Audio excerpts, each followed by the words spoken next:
Elizabeth Warren in the national spotlight at the DNC last night, railing against corporations and an enterprise system that she claims is, quote, rigged against the middle class. Listen here.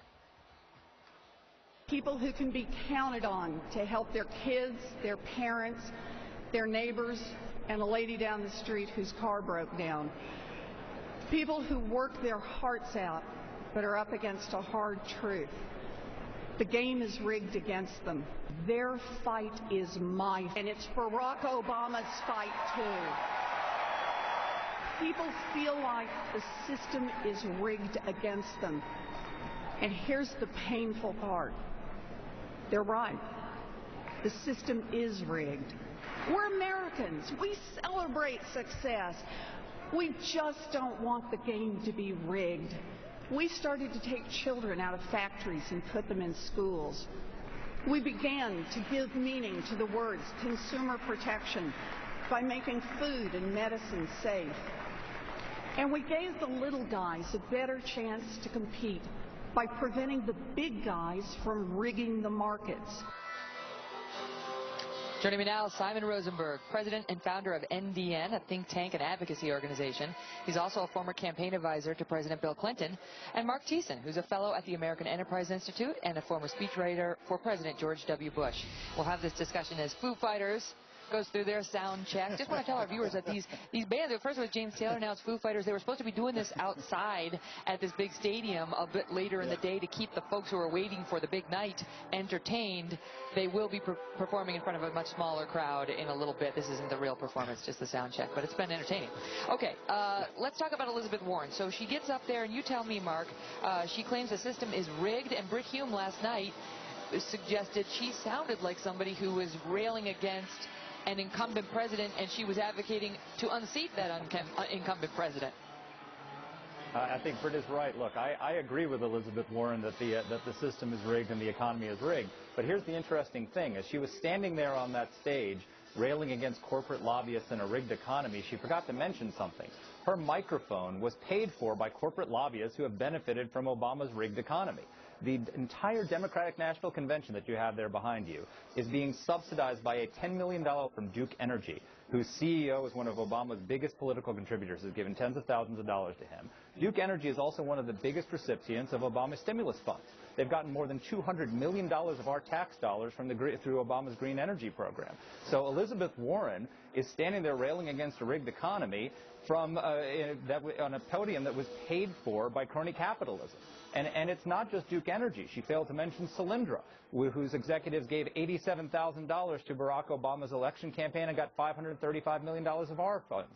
She forgot to mention that 71% of the Obama green energy funds were given to his political cronies. So yes, we've got a rigged economy, but the rigging has gone out of control under Barack Obama.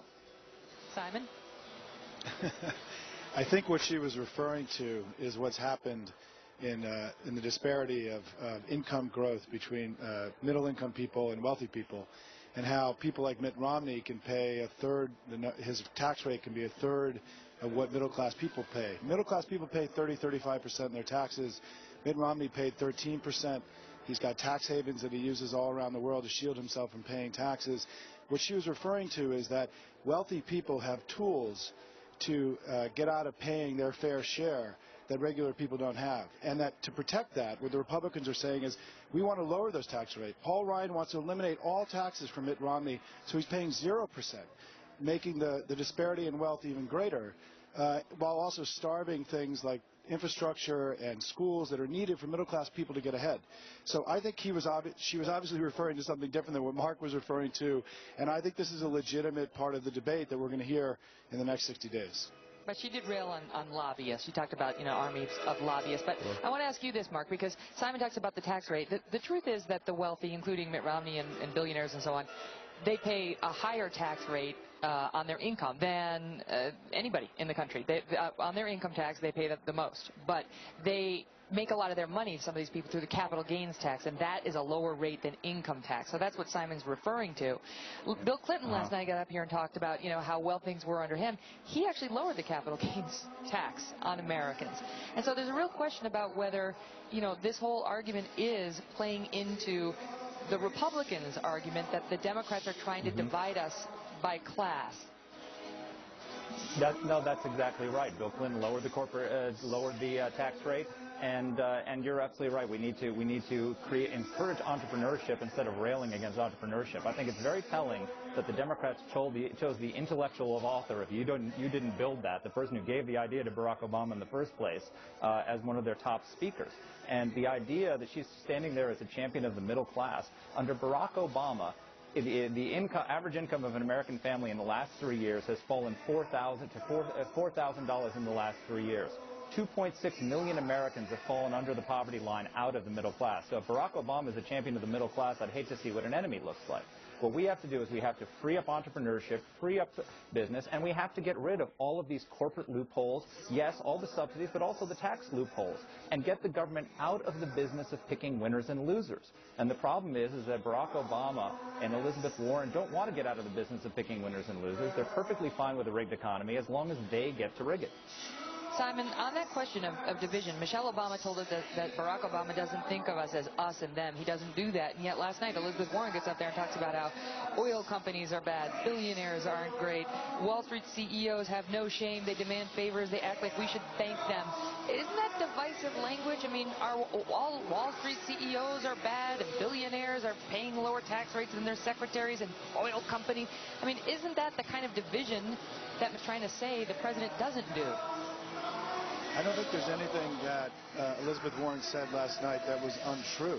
And I think that part of what and it's a little loud in here, I'm doing my best, is that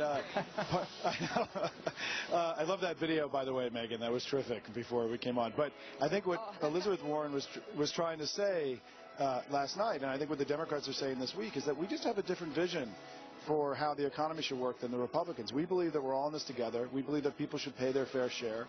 We believe that the government has to have the needed resources to invest in things like infrastructure and education that are critical for long-term growth. I don't think last week Mitt Romney laid out any kind of compelling vision whatsoever of how he's going to make the economy better. I mean, this notion that by lowering tax rates and deregulating the economy, things are going to get better. We tried that in the Bush decade, and it created the worst economy we've had since the Great Depression.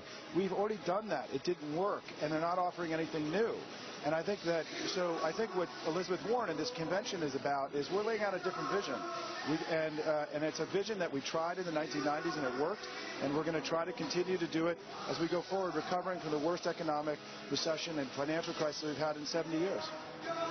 Ronald Reagan were really working with you. They were doing a nice crescendo just as you were making your big point, and then it got a little too loud. In any event, great job, you guys. Great to see you. Thank you both. Thanks. Okay, thanks, Megyn. Thank you. Well, coming up right after this break, new